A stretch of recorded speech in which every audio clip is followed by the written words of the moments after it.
Hola, bienvenidos una vez más. Este es un nuevo lunes. Este es un nuevo lunes sin límites. Yo soy Luis Hernández. Esto es Sin Límites por Canal B. ¿Cómo están? Bueno, hoy no vamos a tener un invitado porque he querido ponerme a pensar en voz alta con ustedes. He querido compartirles algunas reflexiones y, por supuesto, también he querido darles mi parecer frente a todo lo que nos está ocurriendo. ¿Por qué? Porque definitivamente, si bien aquí hablamos de la llamada discapacidad y de las personas con discapacidad, también es cierto que nosotros, como tales, personas con discapacidad, entre paréntesis, tenemos mucho que decir acerca de la realidad que nos rodea, acerca de lo que nos está pasando, acerca de lo que también nos concierne. Nosotros no vivimos aislados de ¿cómo llamarle? De este desmadre social en el que nos encontramos hoy.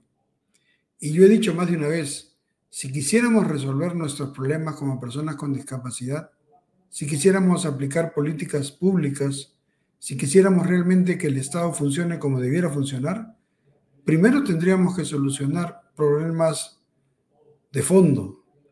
Primero tendríamos que solucionar cuestiones que, si no funcionan bien, nos van a impedir hacer cualquier cosa en aras del bien común. Ahora ustedes se preguntarán, y yo también me he preguntado, ¿por dónde empezar a entender nuestra realidad y sus complicaciones? ¿Qué decir de esta realidad? ¿Cómo poder explicar en forma, por lo menos sistemática, lo que estamos padeciendo hoy en día? Y realmente no es fácil. No es fácil porque hay mucha cosa enredada, hay mucha cosa que se cruza. Lo que pasa en nuestra vida nacional es como una novela escrita por alguien que se ha propuesto hacer que cada capítulo sea más enredado que el anterior para guardar suspenso, para sorprender, para sacarnos del cuadro, para que ya no nos imaginemos qué es lo que va a pasar en el próximo capítulo. Pero alguna forma tiene que haber de explicar lo que nos está pasando. Algún sistema de ideas tiene que organizarse para poder, digamos, llegar a entender, porque no entender lo que nos pasa también nos hace daño. La gente se harta, la gente quiere obviar la realidad, la gente quiere escapar de su situación y eso no es bueno, porque la evasión, y esto es algo que me gustaría desarrollar por un instante, la evasión es muy negativa. Una persona que evade sus problemas, que no les da cara, que se escapa de ellos, no los va a resolver y va a seguir sufriendo, va a caer en un círculo vicioso. A más evasión, más profundización de sus propios problemas. En el caso de la discapacidad, por ejemplo, una persona que no reconoce sus limitaciones, que no se ayuda a que la ayuden a tratarse en sus limitaciones, va a sufrir. Cada vez va a sufrir más los efectos de las limitaciones. Y como evade su realidad, no va a enfrentar las limitaciones para que éstas no sigan causando efectos sobre la persona. Bueno, eso podemos llevarlo a cualquier otro tipo de terreno. En este caso, por ejemplo, en nuestra realidad nacional. Qué complicado es, insisto, porque realmente para uno mismo que está metido en esto, ¿no? Para uno mismo que, bueno, se interesa por analizar, por interpretar los hechos, a veces resulta, incluso yo diría, hartante. Si quieren que le cuente las cosas como son, a mí mismo a veces me parece ya hartante lo que pasa. Es motivo de hastío. Ya uno dice, bueno, hoy no quiero saber más, porque realmente pues da impotencia, ¿no? Da impotencia ver lo que nos está ocurriendo. Y lo peor, da impotencia que, frente a lo que nos está ocurriendo, hayan quienes no hacen nada y no tienen ninguna intención de mover el más mínimo dedo. Qué increíble realmente. Qué increíble. Y por eso yo quiero pensar en voz alta, como les decía, porque quisiera contribuir a que ustedes también lo hagan, quiero incitarlos a que lo hagan, y a que juntos podamos llegar a algo concreto. Miren, ya vamos a cumplir 200 años de aquel 1824, del cual se nos dijo mucho, del cual se nos dijo mucho, mucho, mucho. Pero, y ahí viene el pero, se nos dijo mucho y sin embargo no es posible, como les decía, llegar a una interpretación concreta o no necesariamente siempre hemos llegado a la verdad de lo que en el fondo pasó. 1824, 200 años, 200 años desde que, según se nos contó, nacimos a la vida republicana en libertad. Fíjense, han pasado 200 años y yo me estoy preguntando, y me sigo preguntando hasta hoy, ¿por qué pasa lo que nos pasa? Ya no solo qué nos está pasando, que es complicado, como decía, sino por qué nos pasa lo que nos pasa. Y aquí vamos a hacer un pequeño paréntesis para hacer unas anotaciones. Lo que nos pasa no es casual, tampoco es producto de un proceso, digamos así, automático, de tipo fenomenológico. ¿Qué significa eso? Me dirán ustedes. Y les voy a decir, lo que nos está pasando no es ajeno al factor humano, no es ajeno a la voluntad de los seres humanos, porque claro, hay condiciones materiales, así como espirituales, ¿no es cierto?, que influyen, pero al fin y al cabo el protagonista de la historia, el protagonista mediático, el protagonista en este mundo es el ser humano. Cuando decía mediático quería decir inmediato en realidad. El protagonista más cercano, el protagonista de hoy es el ser humano. O sea, lo que nos pasa a nuestro país, lo que nos está ocurriendo es producto y obra suya y mía, en términos muy generales. Al Perú le pasa lo que nosotros hacemos que le pase. Y eso es lo que ha pasado desde siempre.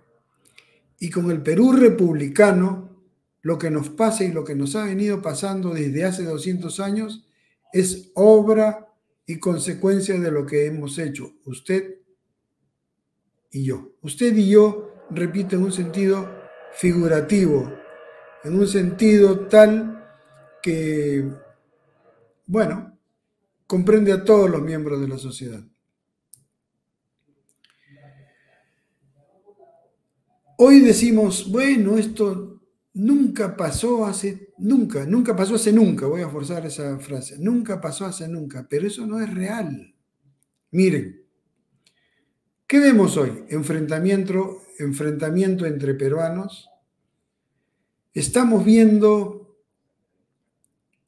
choque de grupos de intereses, revancha de grupos de intereses. Hay una gran envidia y una gran codicia, un codicioso deseo por el poder. Y eso pasó desde toda la vida, ¿no? Pero eso pasó con especial énfasis y con un singular toque desde hace 200 años. ¿Por qué? Porque hace 200 años, en contra de lo que se nos dijo, que el Perú nació en la libertad y fuimos una república, hace 200 años, por lo que yo percibo, el Perú cayó al garete. O sea, hace 200 años, después de lo que pasó en Junín y Ayacucho, en el Perú reinó el caos. Ya no hubo rey, ahora el rey fue el caos. El rey de España fue reemplazado por el caos, por el no rey, que fue reemplazado por el caos. Entonces, desde el 1824, hasta unos años después, 50 años después, digamos, hubo un solo de caudillos, de gente que daba golpes contra golpes, se levantaba contra fulano y fulano contra mengano, y el Perú se vino abajo económicamente, porque habría que estudiar lo que había sido el Perú virreinal. Antes de hablar por hablar, habría que estudiar y ver cuál era el nivel de vida del Perú hasta años antes de lo que se llamó nuestra independencia y cuál fue el nivel de vida paupérrimo al que cayó el Perú republicano. Realmente nos vinimos abajo económica, social, cultural y yo diría que hasta espiritualmente. ¿Por qué?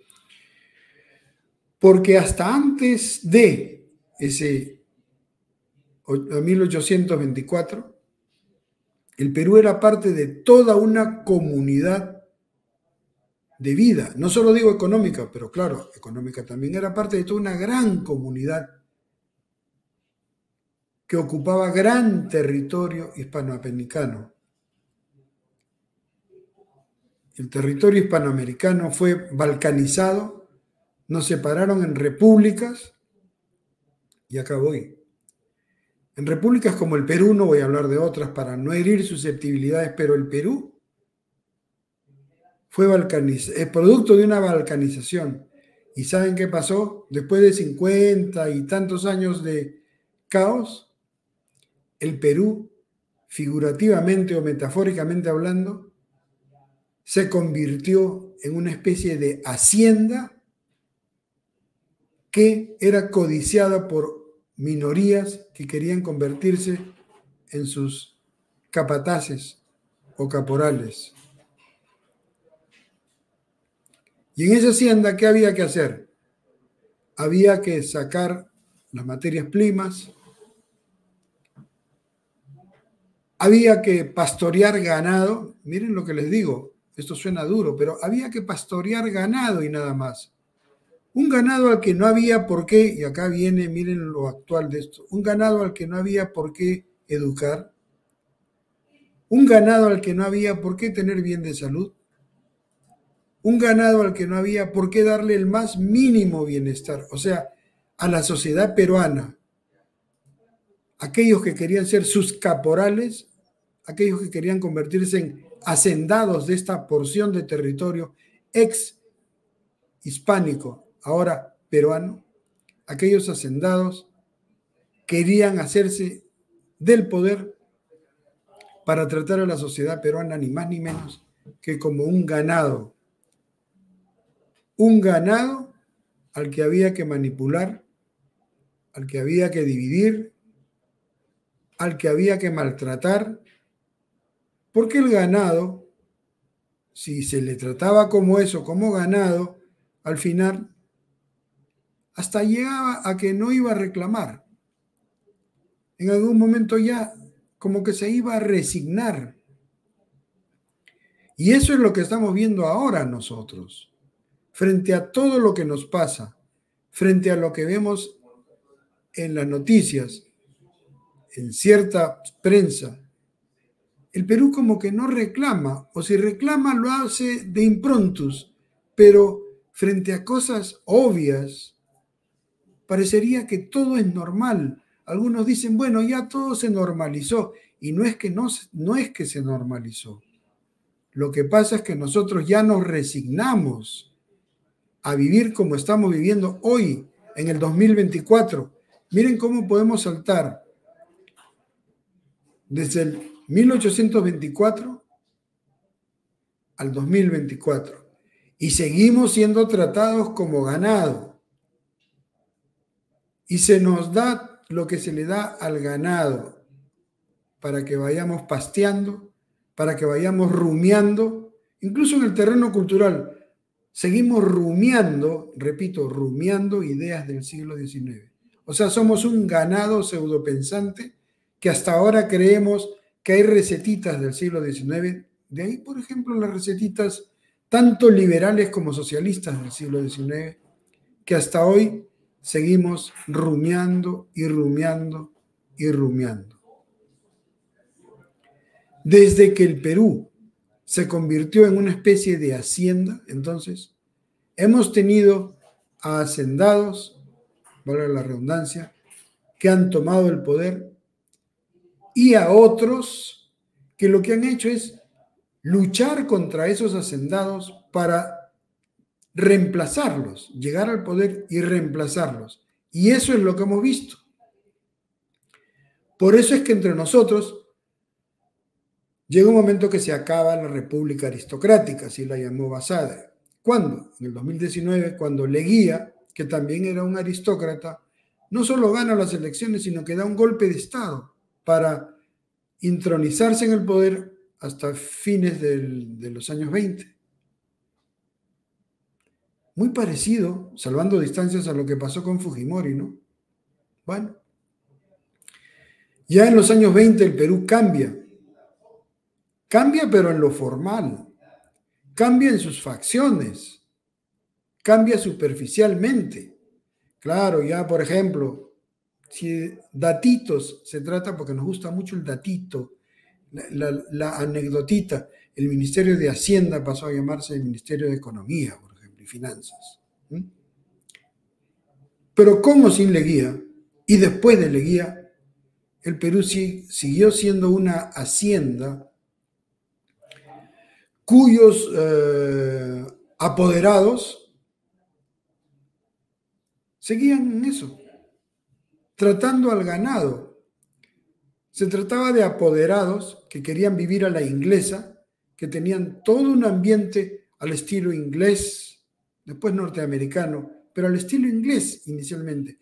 Y esto lo relata muy bien Bryce Echenique en su novela Un mundo para Julius, por ejemplo, e incluso en otra posterior, No me esperen en abril, ¿no? Ahí habla de ambientes, de instituciones, y en fin, de todo aquello que relata toda una época en la que los hacendados del momento se hicieron su atmósfera para gobernar la hacienda del Perú con el ganado, disculpen la metáfora, pero quiero ser ilustrativo, con el ganado llamado sociedad peruana mantenido a raya. O sea, la sociedad, ese ganado no iba a disfrutar de los privilegios. No, el ganado no. El ganado tenía que seguir trabajando, sufriendo, con una educación más o menos, con ciertas dádivas o mendrugos de los hacendados de turno que hacían que el ganado los aplauda, ¿no es cierto?, que los vitoree, que diga que ellos eran los únicos, que no había nadie que los reemplace. Acuérdense que a Leguía lo llaman el maestro de las juventudes en su tiempo. Y Leguía no es el único, yo lo cito como ejemplo ocasional en su tiempo, ¿no? En su momento, en los años 20, después de la Primera Guerra Mundial. Porque todo está encadenado. Acá, por último, esto que pasó en 1824, ¿no es cierto?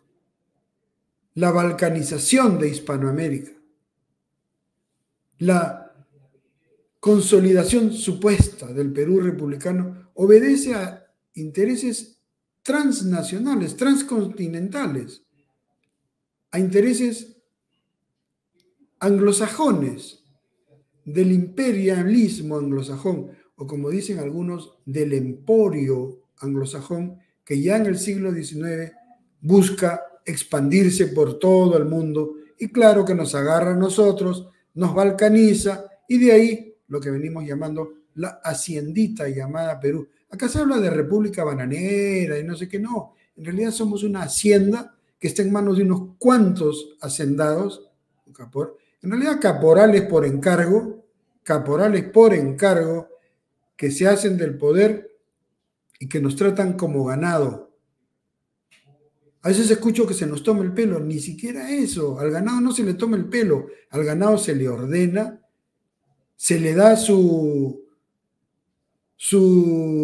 manifestación de especulación, digamos, económica, ¿sí? porque se le dan bonos, esto en varios países, ¿no?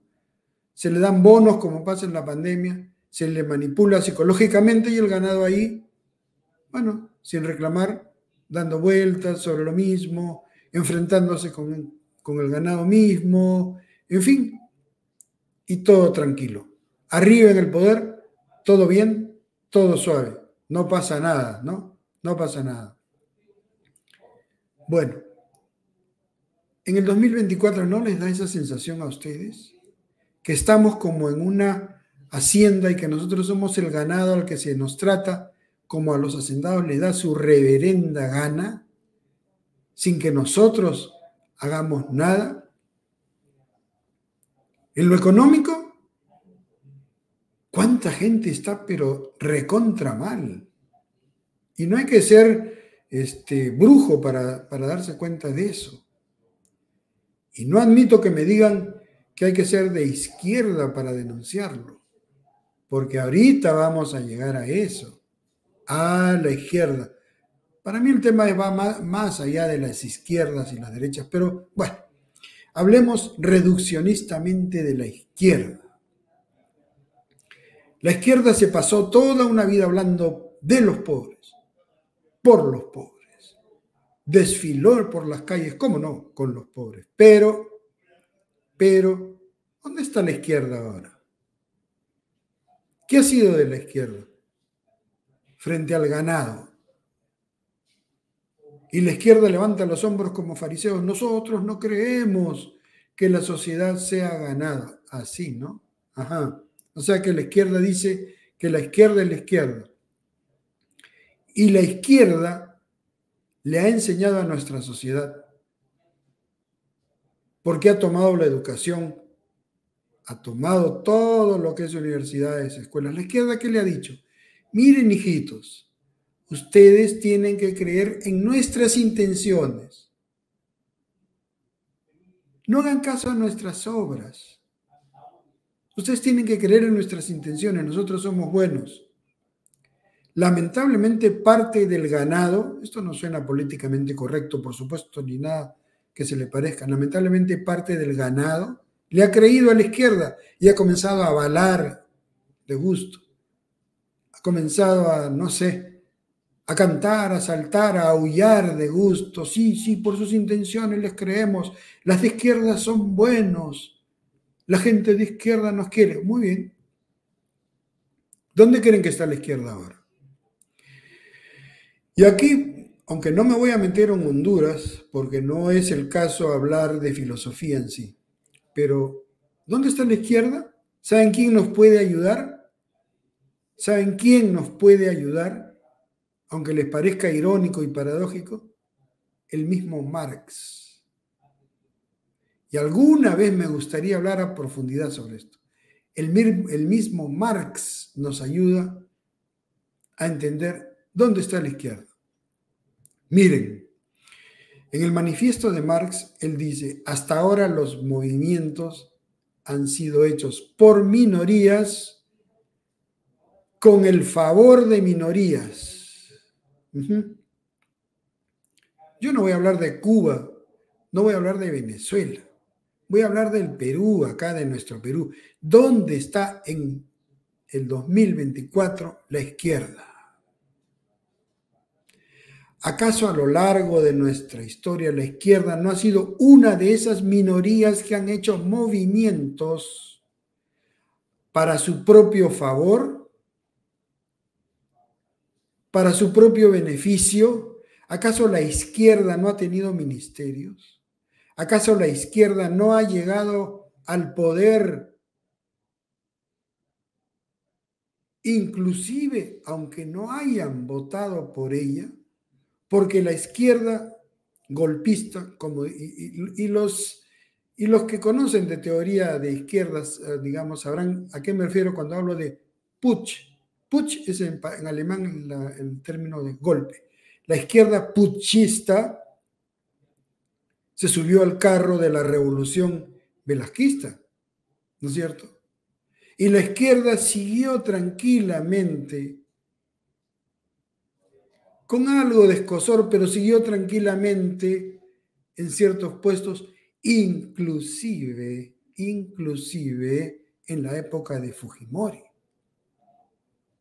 Y la izquierda siguió con Paniagua.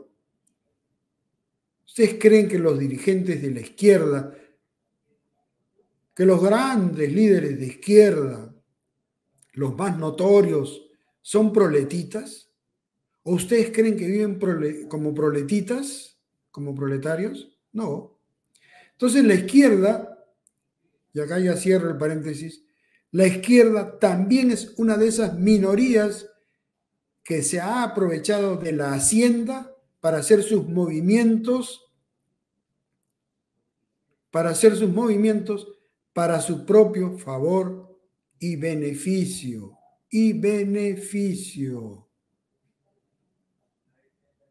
Inclusive asociándose con gente de no izquierda, y acá ya hablaré en forma más personal, porque he conocido a gente de no izquierda que a mí me da asco. ¿Cómo? Pero si tú hablas que en contra de la izquierda, sí, pero también hablo de gente que se llama derecha y que me da asco, porque es capaz de asociarse a la izquierda. ¿Cómo verán, estamos reduciendo para hablar de izquierda, derecha, izquierda. En el fondo, los dos se arrejuntan, por no decir otra cosa más. Y seguimos en esta hacienda, en la hacienda llamada Perú, en la hacienda en la cual una gran parte de la sociedad no tiene casi nada, y no porque la fenomenología de la historia, no, una gran parte de la sociedad no tiene nada porque unos cuantos caraduras, le hace hacendaditos, actualmente hacendaditos, han hecho y hacen todo lo posible por acaparar todo lo que nunca tuvieron. Eso es lo que nos está pasando. Por eso yo insisto, cuando hablamos de problemas, faltas políticas públicas para esto, falta políticas públicas para lo otro, que la discapacidad, que la ley, digamos, ya, la que ustedes quieran, no voy a decir números, que la ley tal o cual, que la ley general de las personas. Esas leyes son un saludo a la bandera frente a las estructuras en las que hoy estamos.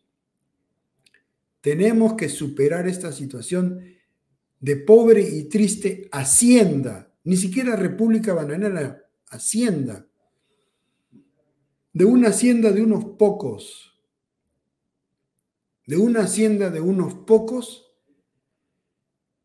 que se van turnando. Y acá me gustaría traer el esquema que plantea George Orwell, en su novela 1984.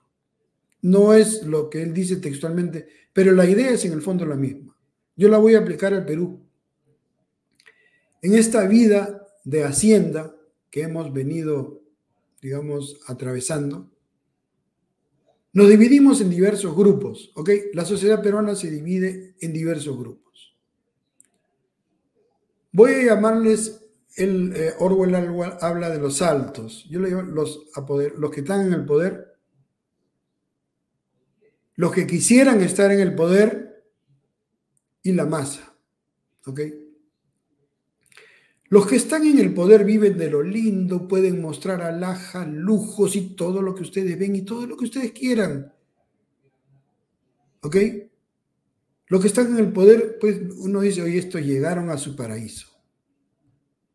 Los que están fuera del poder quisieran llegar al poder para reemplazar a los actuales poderosos. Y los que están en la masa viven ahí pataleando, luchando la día a día, pataleando en el sentido litigando con los problemas de la vida en el siglo XXI ya. Me parece mentira, 21. En el siglo XXI siguen ahí batallando con sus problemas, por eso digo pataleando, litigando con situaciones. Y la masa quisiera que todo cambie cuando a veces se le ocurre querer eso. Si no, ahí va. Como la masa es informal y el Estado no le da nada, bueno, la masa misma se las arregla. Cuando se dan las condiciones adecuadas, los que quisieran el poder comienzan a mover el piso para que caigan los poderosos. ¿Y cómo lo hacen? Invocan a la masa. Yo te voy a dar, yo te voy a salvar. No más, pobres en un país rico. Lo que en el fondo dice, yo no seré más pobre. Eso no lo dicen, pues, pero ni a cañones, pero lo estamos viendo. Yo ya no seré pobre cuando llegue al país, cuando llegue al poder en un país rico. Pero bueno, la consigna cuando están en el pleito por el poder es no más pobres en un país rico. Y convocan a la masa.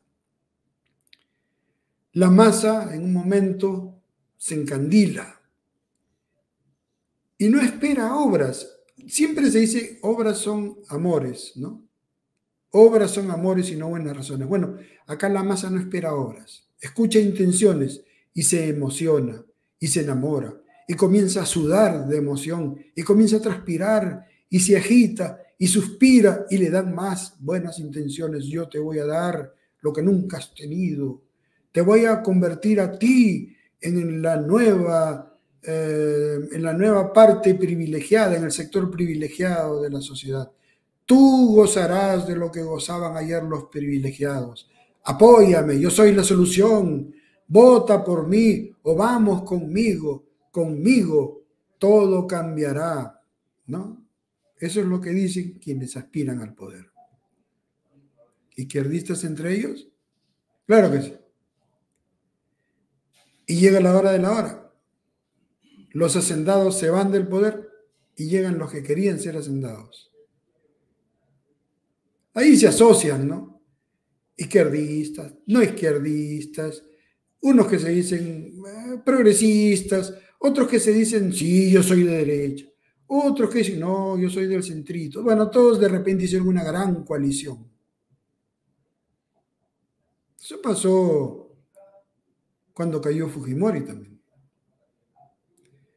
Y entonces los nuevos llegan al poder. ¿Y qué pasa con la masa? Curioso verso, ¿no? ¿Qué pasa con la masa? Se podría llamar así un ensayo, ¿eh? Estoy pensándolo en voz alta, como el nombre del programa. ¿Qué pasa con la masa?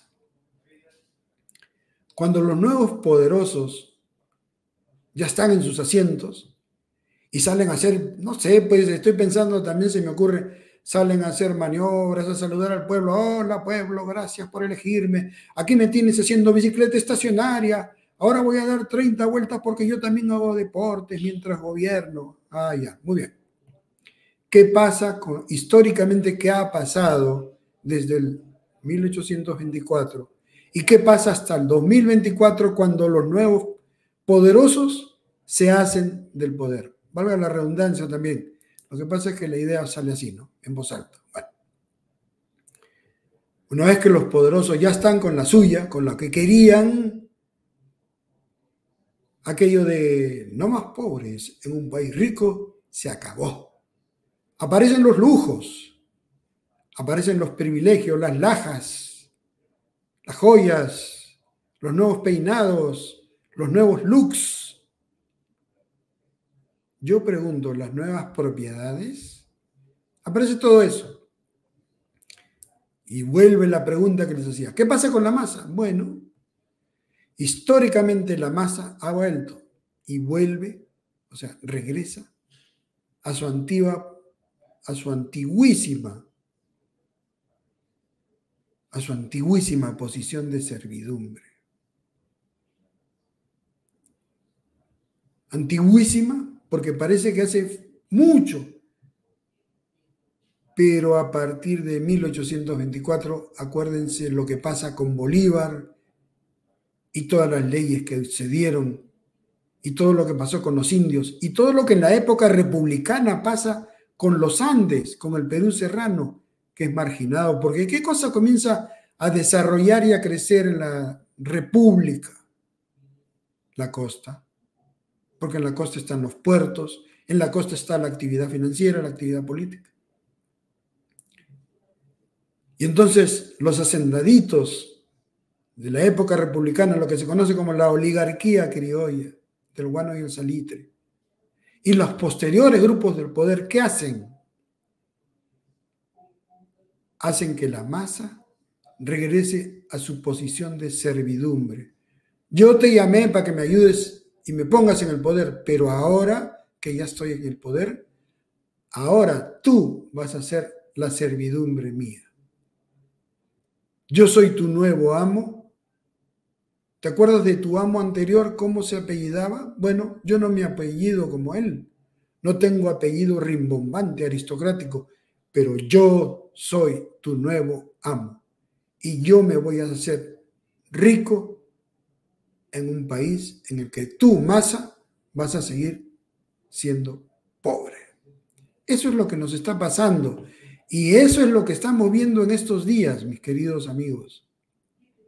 Yo me he tomado la libertad de pensar en voz alta. Bueno, tengo estas ideas y las estoy virtiendo frente a ustedes porque tomemos conciencia de lo que estamos viendo. A mí me gustaría que la situación cambie. Yo quisiera que hoy pudiésemos ya no hablar de inclusión como hablan los ideologizados, los, ¿cómo les llaman? Se dan el lujo de autoproclamarse postmodernistas. Irónicamente se llaman progresistas. A mí me da risa porque no hay nada más retrógrada que el maloliente progresismo. Bueno, pero a mí me encantaría que hoy se dé la inclusión, que se den muchas cosas, pero ¿saben qué? Mientras sigamos en esta hacienda y mientras nosotros, repito, mientras nosotros nos resignemos a seguir siendo tratados como ganado, mientras nosotros disfrutemos de nuestro pastito, de los mendrugos que nos tiren, digo nosotros en términos generales, yo no digo que usted, amigo, seguidor, sea de aquellos que está contento, pero mientras la masa, mientras ese cuerpo colectivo siga contento, feliz, saltando en la chacra, no vamos a cambiar. Y estará de más que hablemos de políticas públicas. ¿Cómo es? Yo puedo venir acá y sentarme a hablar 1, 2 horas, ¿cómo es posible que hasta ahora haya marginación? ¿Cómo es? Y podría venirme a quejar. Hoy día quise tomar un ómnibus y se pasaron 4. Y no quisieron pasar por la siguiente disculpa. No hay asientos reservados, cuando en realidad el asiento reservado es cuestión de ley. Y de repente, y yo les cuento, muchas veces el asiento reservado es ocupado por un jovencito que se hace el dormido. Y una vez alguien me dijo, sí, pues, yo estoy en el asiento reservado, pero yo he pagado mi pasaje. Yo me podría quejar por eso y usar este espacio para decir cómo es posible que me traten así. Yo que soy discapacitado, me podría hacer el víctima, así como algunos dicen, sí, pues, yo soy profesor y por eso me tratan mal. Bueno, yo podría decir, sí, pues, yo también soy discapacitado y por eso me tratan pésimo y todos los días soy víctima y sufro de la marginación, de la segregación. Pero ¿saben qué pasa? Todo eso está de más. Mi queja no viene al caso. Lo que viene al caso es que yo los incite a tomar conciencia, no de mi propia problemática, sino de la problemática de todos. ¿Y cuál es la problemática de todos? Que seguimos siendo el ganado de unos cuantos que tienen en sus manos el supuesto destino de nuestra hacienda, que yo quisiera que no sea una hacienda, sino que realmente sea un Perú valioso, que podríamos nosotros construir si cada uno pusiera de su parte, de la suya, de la mía. Las cosas no vienen como un fenómeno, no vienen porque salen como algo que brota de adentro de la tierra. Entonces, ¡ay, qué bien! Nos llegó una buena suerte, es nuestra era, la era de no sé qué, hay que respirar hondo, hay que darle gracias a... No, y digo gracias a, y hago pausa porque aquí quiero también hacer una diferencia. Los católicos no podemos estar esperando que llueva porque una nube quiere que llueva.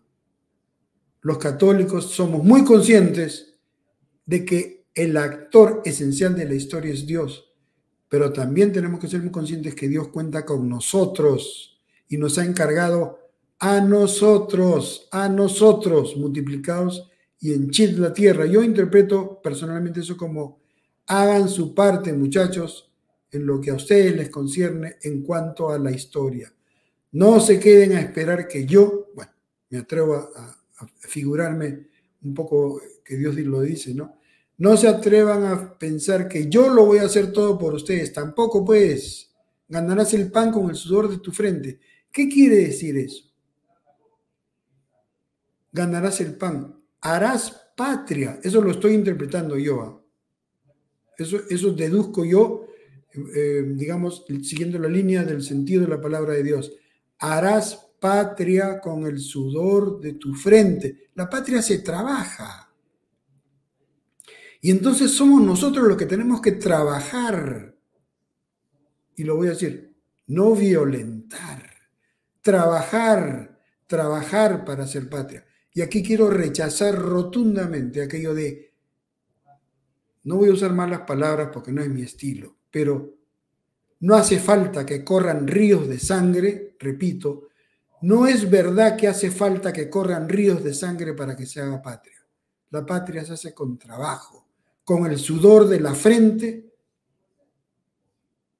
de quienes no tienen por qué ser súbditos o rebaño de minorías de sinvergüenzas que han hecho del Perú lo indecible, con tal de satisfacer sus propósitos al precio de que sigamos siendo una hacienda por siempre. Pensemos en todo esto. Tomemos conciencia. Todos, los que estamos y los que no estamos, y acá me incluyen los dos para que yo no quiero hacer diferencias, los que estamos y los que no estamos en partidos, y los partidos políticos, por favor, pongan de su parte, no para pedir, sino para ofrecerle a la gente. No basta con pedir firmas. ¿Qué le ofrecemos a la gente como posibilidad de futuro? Es que la gente no cree en el partido. Bueno, pues, partido, haz que la gente crea en ti, no por tus intenciones, sino con obras, con desprendimiento. Usaré una palabra de origen bíblico y espiritual, pero la vamos a traspolar a este mundo. Partidos, hagan apostolado cívico. Ahí van a conquistar el cariño de la gente. Gánense el afecto de la gente. No manipulen el sentimiento, la esperanza de la gente. No le roben la fe política a la gente. A mí me choca, por ejemplo. Insisto y machaco. Sí, faltan políticas públicas para la discapacidad, pero si se está mal jugando con el espíritu de la institucionalidad, por ejemplo. Claro que hay congresistas que dan náuseas, sí, pero no nos podemos tirar abajo la esencia de lo institucional del Parlamento, porque es ahí donde vamos a construir políticas públicas. ¿A dónde voy a ir yo a plantear una mejoría para la ley general de las personas con discapacidad? ¿Dónde voy a ir? Al Parlamento. Pero obviamente en el Parlamento tiene que haber gente coherente. Para que haya gente coherente, yo no me puedo estar tirando abajo la institucionalidad, lo esencial del Parlamento. Claro que tengo que chancar, sí, criticar, sí, no perdonar a esa gentuza, alias parlamentarios, que yo cuestiono que sean realmente políticos, son cualquier cosa. Los políticos no siempre están en el Parlamento, entendiendo que la política es un servicio y que los políticos deben ser, pueden ser y tendrían que ser personas preparadas para servir, no para apoderarse del Perú como si fuese la hacienda, sino para servir. Tomemos conciencia de eso, estimados seguidores. Tomemos conciencia. Pongamos cada uno de nuestra parte. Los que no están en política, pongan de lo suyo. Los que están en política también. Y yo hablaba de católicos. Acá también quiero llamar la atención de un sector. No voy a hablar de la iglesia, sino de la burocracia clerical. Porque yo percibo, frente a todos estos problemas que falta solucionar, que falta políticas públicas, le doy con esto porque este es el fondo del asunto. Si no cambiamos esta situación de Hacienda, no vamos a llegar a ningún sitio. Y para cambiar hay que sacudir conciencia. Y así como los políticos tienen que hacer apostolado público, me refiero a la burocracia clerical. Señores sacerdotes, Ustedes también tienen que hacer de lo suyo. Yo a veces percibo en ustedes una terrible tibieza y a veces hasta silencio. ¿Qué están haciendo? Me pregunto, me reservo como católico el derecho a preguntarme, ¿qué están haciendo los burócratas clericales? ¿Qué están haciendo para pastorear? Porque hace falta que se pastoree. Ahora sí usaré en el sentido bíblico la palabra rebaño. ¿Qué están haciendo para pastorear al rebaño, al pueblo de Dios? ¿Qué están haciendo ustedes? ¿Están condenando los excesos en el poder? ¿Las ostentaciones en el poder? ¿Están condenando ustedes los pecados de omisión? ¿Los pecados de palabra? O sea, las mentiras, por ejemplo, que escuchamos. Los pecados de obra, los pecados de omisión en la obra pública. Porque, señores sacerdotes, no hacer la carretera que falta, no hacer los colegios que faltaba que se hicieran, no hacer todo lo que hay que hacer en infraestructura, es también visto como tal un pecado de omisión. Miren, la política se puede analizar desde lo que yo llamo un nivel, desde un nivel teosférico. Yo no hablo de teología porque teólogo no soy, pero sí pretendo llevar el asunto a un nivel de teósfera, ¿no? Teoesfera. Porque así como hay la esfera económica, la esfera social, la sociosfera, ¿no es cierto? La infosfera, la esfera informativa, también existe la teósfera. Y desde esa óptica, desde ese nivel teosférico, la obra por omisión, la omisión también es pecado político. ¿Y saben lo que le pasa? A esto quiero llegar. Lo que le pasa a nuestra sociedad en el 2024, y que no lo queremos decir porque no. Yo no estoy como católico, estoy como político solamente. No, ahora no voy a hablar de religión. Bueno, no, sí hay que hablar como católico. A menos que uno no lo sea. Si a mí me dice alguien, yo soy ateo, soy materialista, muy bien. ¿Sabe qué? Mis respetos frente a los católicos que callan, que omiten. Porque un católico tiene que, como parte incluso de su diagnóstico, decir, en el 2024, la sociedad peruana como tal está enfangada en un terrible pecado de pecados. ¿Dónde está?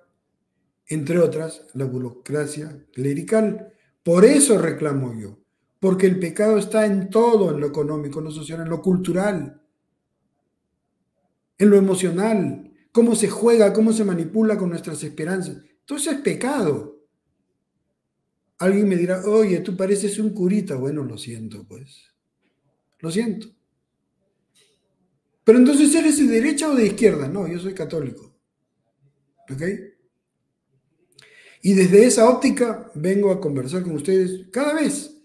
Todos los problemas, a veces de problemas, el otro día entrevistaba yo a una señora sobre un problema puntual, las enfermedades raras. Y hemos hablado que la enfermedad tal, que la política tal, y que el seguro... Bueno, todo eso podría ser visto desde la teósfera. Y debe ser visto así para que lo veamos desde un punto de vista integral. Porque si no vamos a ver las cosas a pedacitos, en forma reduccionista. Y entonces nos bajamos a eso de izquierda, derecha, derecha, izquierda. Y ahí, si lo vemos en pedacitos, en forma desintegrada, lo único que vamos a terminar es convirtiéndonos en hinchas de este o aquel club ideológico. Yo soy de izquierda, viva no sé quién. Yo soy de derecha, vive el presidente no sé cuántos de... Bueno, no voy a mencionar países. Vive el modelo no sé cuál de... En fin. Y terminamos en hinchas ideológicos de tal o cual. Y desde la teósfera, la realidad misma me obliga a no ser hincha de ningún ídolo, y menos hincha de ídolos de pies de barro. ídolos pasajeros. Porque vuelvo a las etapas de la vida histórica de nuestra, que yo he llamado Hacienda Perú. ¿Cuántos fueron hinchas del, no voy a mencionar nombres, ¿ya? Pero o podríamos por decir del caudillo de la etapa tal o cual, ¿no? Salían, gritaban, se quedaban roncos, yo estoy contigo hasta la muerte. O los aplaudían por la ventana y les cantaban Happy Birthday al caudillo tal o cual. Hinchas del caudillo. No hacía falta ir al estadio para hacerle barra y quedarse ronco, ¿no es cierto? ¿Y qué pasó? El asunto no está en quedarnos en ser hinchas del club de tal o cual líder ideológico. El asunto no está en quedarnos aplaudiendo goles ocasionales, goles electorales ocasionales. Hemos visto cómo ganó tal, sí, en elecciones. Miren, ya estamos viendo qué es lo que ha pasado con tal o cual caudillo, que se la llevó, se la volvió a llevar en la reelección, o de repente salió de la nada y triunfó, apoyó tal o cual goles, y la gente se vuelve hincha de esos caudillos goleros o goleadores electorales. No nos quedemos en los goleadores electorales. Pensemos en todo lo que hay que cambiar si realmente queremos, si realmente nosotros queremos que cambie nuestra situación, si realmente nosotros nos proponemos que se pueda llegar a un país en el que las políticas públicas, en el que los movimientos institucionales, como dicen ahora, en el que la articulación de varias instituciones sea posible para que nuestra vida mejore. Esto es lo que yo he querido pensar en voz alta con ustedes, queridos amigos. Me he puesto a pensar sin límites, ¿verdad? Y he tocado varios temas, pero es que quería conversarlos. Y hasta aquí llego hoy. Los espero el próximo lunes a las 3 de la tarde. Denle like a este programa y ya saben, el próximo lunes nos volvemos a encontrar sin límites por Canal B. Chao amigos.